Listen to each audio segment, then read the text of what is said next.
Awesome. Hello, GM. I'm impressed you guys are all here because everyone I went out with last night is like just arriving, so cool. Um, so today I'm going to be talking briefly about something that's super sexy and super important because I know all of you have some sort of self-custodied wallet or you have your own crypto and coins of some sort. So we're not going to dive too much into code, but it's going to be more of an overarching concept talk for today. But I'm going to be talking about self-custody, security, and then kind of overall protecting financial freedom. But before I get into it, who am I? Why is this girl talking to you about security up on stage? So my background, I was actually a Cirque du Soleil acrobat. So the picture behind it, you can't really see it, but it's an aerial picture. I used to be an aerialist, so anything in the air, many stories above the ground, usually flying around with no safety net, no securities. So physical security was always a big part of my life. And after that, I went to Stanford, studied CS, specialized in AI, which is super hot right now, I know. And then went to Microsoft as a cybersecurity engineer with the Canadian government.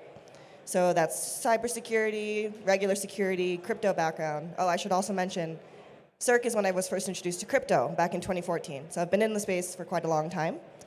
And I'm here because I'm the founder and CEO of a company called Webacy, which is a company focused on self-custody and security.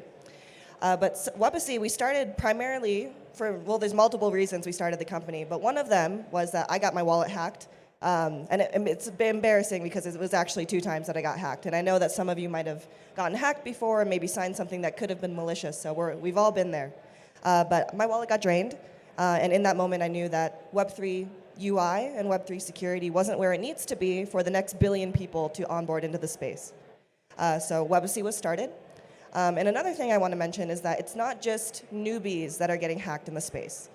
For all of the hacks and phishing scams that happen, the total value is mostly from bridge drains and giant protocol hacks. But the number, like the amount of hacking usually comes from individual phishing, scamming, mistakes, even just losing your private keys. And so, as we saw a couple weeks ago, even the best in the business, that people have been around for a long time, can still get hacked just by doing something silly. So Webacy, in a nutshell, I'll talk more about how we work, but we use smart contracts to secure your assets. So Webacy, the vision behind it is kind of how self-custody is a new form of financial freedom. It's kind of a new representation. So we had banks traditionally, but now with crypto holding our own keys, we get the opportunity to take care of our own stuff. We can stake our own coins, we can get the APY that banks have gotten to have for hundreds of years. And it's kind of beautiful to think about this because if you think about securing your self-custody, it's kind of like securing financial freedom and securing your freedom in general. And we're in the States, so that's a very powerful concept here. So for the bulk of the talk, I like every talk that I give to have people walk away with something, the new concept you can talk about or something new that you can learn. So I know there's many dev and technical people here, but maybe there's a new idea that you can walk away with. So I'm going to cover 4 ways self-custody can be protected better in the space. So the first concept is that protecting your digital assets is actually really like protecting your physical assets. So if you think of your house at home, you have a lock on the door, you might have a deadbolt, you have maybe an alarm system if you live in a fancy place. Maybe you have a dog. You have a back door for emergency situations or just getting in and out. But there's a lot of things we have in our physical lives that we don't really have a comparison to in digital assets quite yet. But we need to start thinking about it in the same way. And then taking this concept one step further, when you travel, for example, maybe if you live in a neighborhood, you give your neighbor a key to check in on your dog, to water your plants while you're away. Or if you have a maid, because I know some of you are rich, you can give your maid a key to your front door, but maybe she doesn't have a key to a closet or a key to your safe that you have in the house. And so we have this kind of like a separated, augmented security system that you can change depending on who needs to access. So these are all things in the physical world that we have. We should start building these in the digital world. The second concept I want to talk about, and I want to preface this by saying I love hardware wallets. I have multiple ledgers. I have a couple Arculuses, all of it. I really think it's a great idea for everyone to have a hardware wallet, and I tell every new person in Web3 to get a hardware wallet. But I think it's actually quite dangerous to tell people and to think that having a hardware wallet alone is enough for security. It's not enough. And as we know, people with hardware wallets can get hacked. If you treat a hardware wallet like a software wallet or a hot wallet on your browser, you're signing stuff with your ledger, it's no longer really a hardware wallet. So it's really a combination of hardware software, and then better user experience and user activity and education, that's going to be a holistic security cycle. So that's another piece of the puzzle. The third point I want to make is about employing unique measures to keep hackers on their toes. So sometimes we think that security is kind of this end goal, this destination, but it's not. So being in the security space for a couple years now, you realize security is this, it's like working out. Like you're never going to be at your peak performance, or you always have to work out, you have to diet, it's just continuous. And the same thing happens with security. So the reason you have to update your Chrome every once in a while is because there's new technology, which is great, but there's new vulnerability, new patch fixing, all kinds of stuff.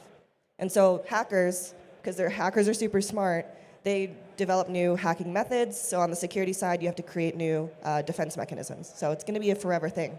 But luckily, there's a lot of companies out there like Webacy and our friends doing really cool stuff to combat that. And it's kind of up to you as self-custody people to be responsible and responsibly trying new things in a safe manner. So trying out the new technologies that come out, applying it to your stacks. So some of the cool things we've seen recently, GoPlus, big security company. There's wallet, like transaction simulation before the transaction happens, like Wallet Guard, Pocket Universe. You have kind of a social policing group, like Chain Abuse. There's Chainalysis that does something similar. And then the infinity symbol, this is Gatekeep. I think Gatekeep's really cool. It's like transaction front running in case that detects a malicious transaction or you're interacting with something you're not supposed to.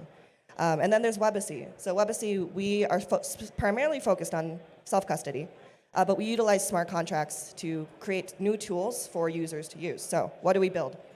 We have a couple different services. We are really a holistic suite of services and continue to build out a whole ecosystem of tools.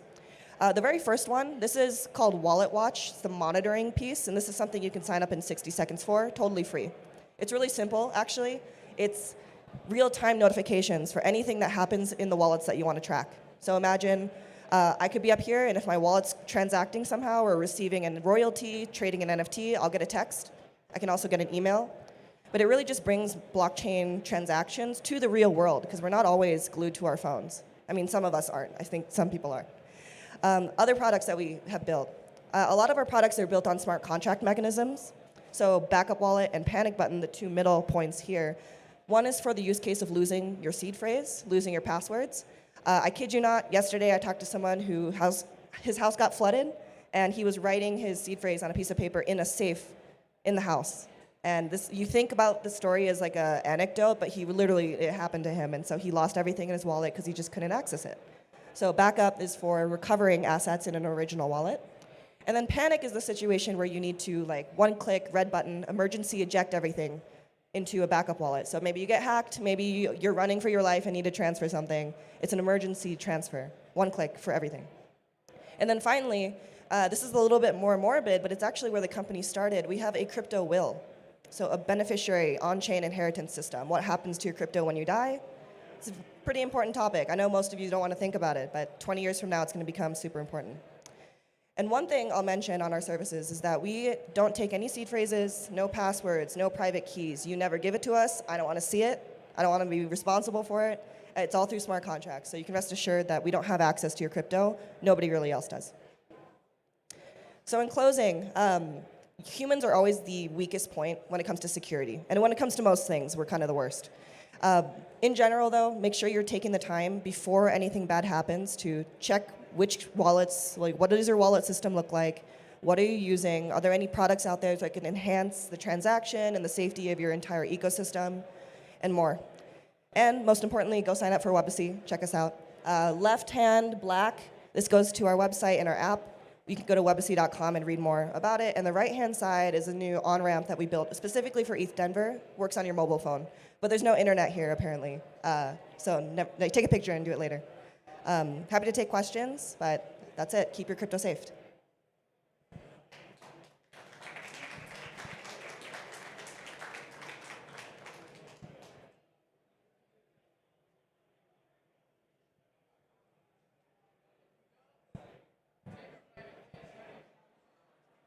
Hey, buddy, here you go. Repeat what he said.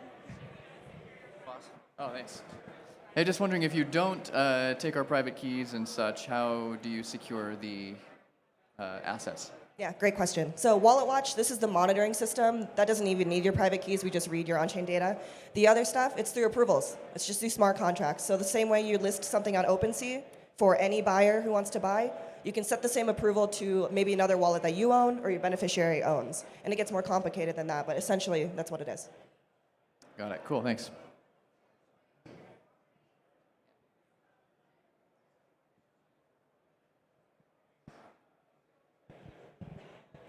How does WebAC prevent you from doing like what your friend did, where you flood your seed phrase that you're backing up? Does WebAC help with that, or is that still on the user? Well, we can't prevent natural disasters yet. We're working on it. No, but the backup wallet, so the concept here is that you are setting up a backup before anything happens. So for example, with him, if he had utilized WebAC and backed up his assets, he could back up his assets to, let's say, another wallet, a hardware wallet that he owns somewhere else, maybe a wallet of his wife if he wanted to set one up for her. And then let's say he lost access to these assets. This backup wallet can recover assets from that original wallet because you're essentially setting an approval on that asset to a backup in case of any kind of condition you want to set for it. So there's some level of multi-sig then. It's similar to multi-sig, but not exactly, because it's like a second access to a certain asset. Like you can do an individual NFT, you could do the whole wallet. Thank you. Yeah.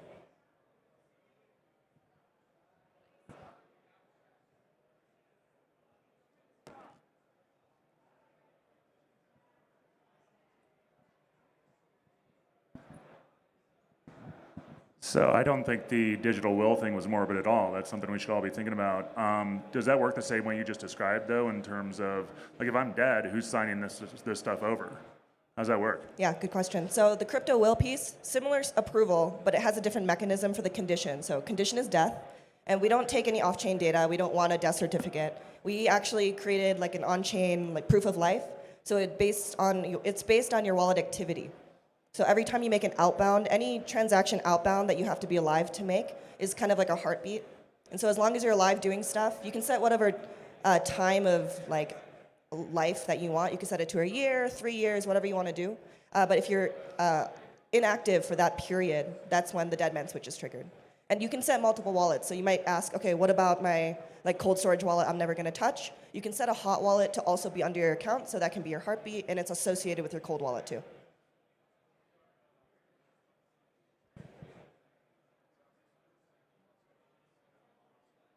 Awesome. Thanks for the time. Check out WebAC. Have fun.